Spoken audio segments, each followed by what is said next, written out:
Foi, motivation, surpassement.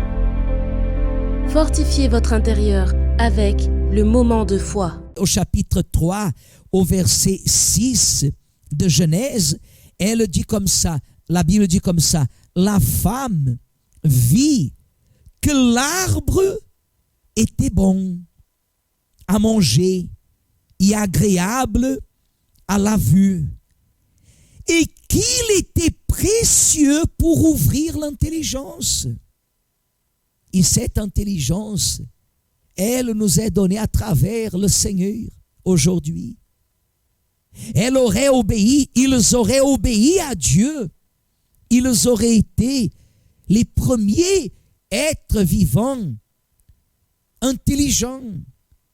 Mais dans la désobéissance, pensant qu'ils avaient compris quelque chose, ils n'ont pas remarqué qu'à vrai dire, ils ont perdu la vraie intelligence.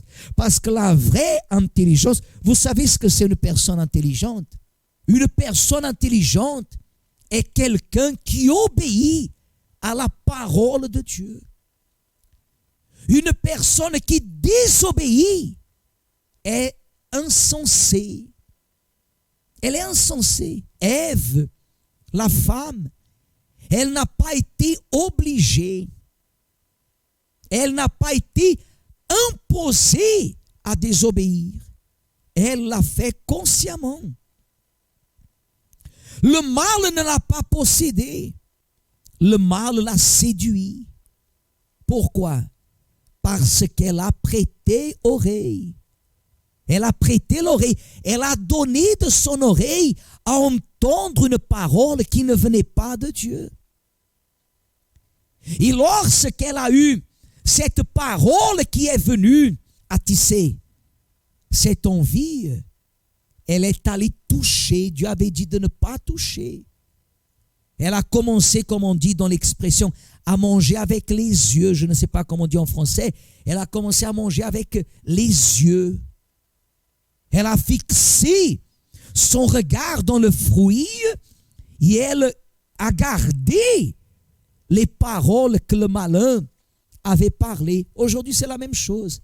Aujourd'hui, mes amis, aujourd'hui, nous voyons qu'au sein des églises, il y a des personnes qui luttent pour semer dans vos oreilles la désobéissance.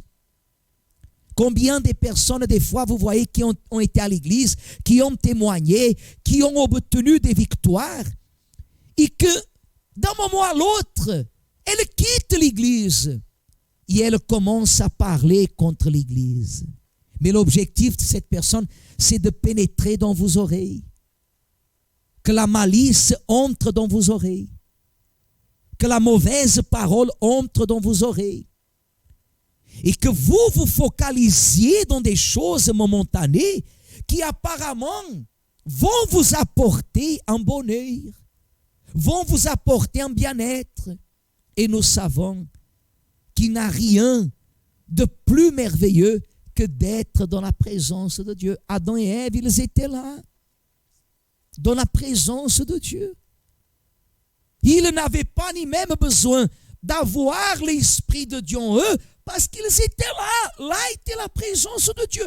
Il n'y avait pas de douleur, il n'y avait pas de tristesse, il n'y avait pas d'angoisse, il n'y avait pas de dépression, il n'y avait pas de dépression, il n'y avait pas de péché, il n'y avait rien, rien, rien.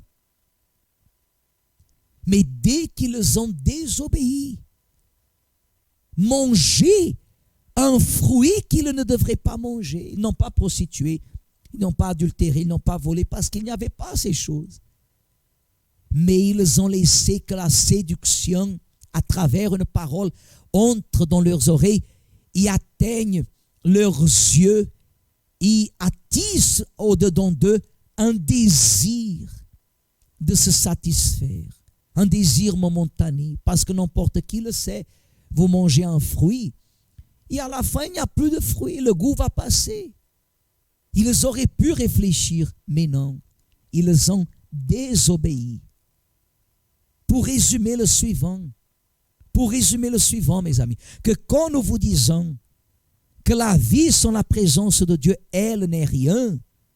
Ce n'est pas une doctrine de l'Église. C'est la parole de Dieu. Le meilleur choix que l'être humain peut faire dans sa vie, c'est d'obéir à Dieu. Il n'y a pas de meilleur choix dans la vie d'une personne que d'obéir à Dieu, de faire ce qui plaît à Dieu, d'accomplir la volonté de Dieu. Quand vous faites ce qui plaît à Dieu, quand vous agissez en concordance avec la parole de Dieu, Dieu, ce n'est pas qu'il se voit obligé, il a le plaisir de prendre soin de vous. Il a le plaisir de prendre soin de vous, des fois même permettre que vous passiez au milieu du feu, au milieu du désert, au milieu de la tempête, et aucun mal vous survienne, aucun mal vous touche. De passer au milieu du danger, et aucun mal vous touche, parce que Dieu, il prend soin de nous. Dieu garde, Dieu protège. Mais la désobéissance, elle nous fait devenir responsables nous-mêmes de nos actes. Et lorsque nous désobéissons, c'est comme si nous sommes en train de dire à Dieu comme ça: Seigneur, reste où tu es et laisse-moi faire ma volonté. Je suis majeur, je suis responsable et je fais ce que je veux. Changer d'église, c'est facile. Parce que des fois, vous désobéissez, vous allez même contre la parole que Dieu vous donne, vous faites les choses à votre tête, vous désobéissez, et après viennent les conséquences. La honte vous fait quitter l'église, va dans une autre église où personne ne te connaît. Mais à quoi cela me sert de fuir dans le sens physique? Si je sais que mon combat, il n'est pas physique, mon combat, il est spirituel. Parce que si votre vie, elle est encadrée dans la volonté de Dieu et vous êtes rempli de la présence de Dieu, votre vie témoignera la gloire de l'Éternel. Amen.